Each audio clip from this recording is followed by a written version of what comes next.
நம்மளுடைய வாழ்க்கையில் ஆரம்பம் எப்படி இருக்குது எந்த விதமாக நமக்கு தெரியாமல் இருக்கலாம். ஆனால் நம்மளுடைய முடிவு எப்படி இருக்கும்ங்கிறது நம்ம நடந்துகிறத வச்சும் நம்ம செய்கிற செயல் நிமித்தமாகவும் இருக்கும் எங்கள் விதமாக சொல்லுவாங்க. கர்த்தருடைய வார்த்தை நாட்கள் நம்மளோட பேசுகிறது 2 சாமுவேல் 23:1.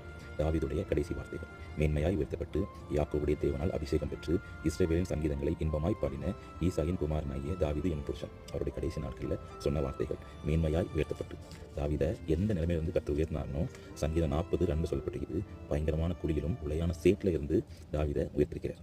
அவங்க வீட்டிலேயே தாவீதை யாரும் மதிக்க மாட்டாங்க. கடைசி பையன் ஆடு மேய்ச்சிட்டு பயங்கர விதமாக சொல்லுவாங்க. அங்கே இருந்து தாவீதை தூக்கி இம்மட்டுமாக உயர்த்தினார். நம்ம எல்லாருக்குமே தெரியும்.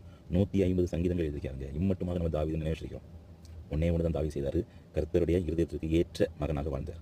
நம்மளும் கர்த்தருடைய இருதயத்திற்கு ஏற்ற மகனாக வாழும் பட்சத்தில் நம்ம எப்படிப்பட்ட சூழ்நிலையில் இருந்தாலும் நம்மளை தூக்கி எடுக்க அதிக வல்லவர் நம் தேவன்.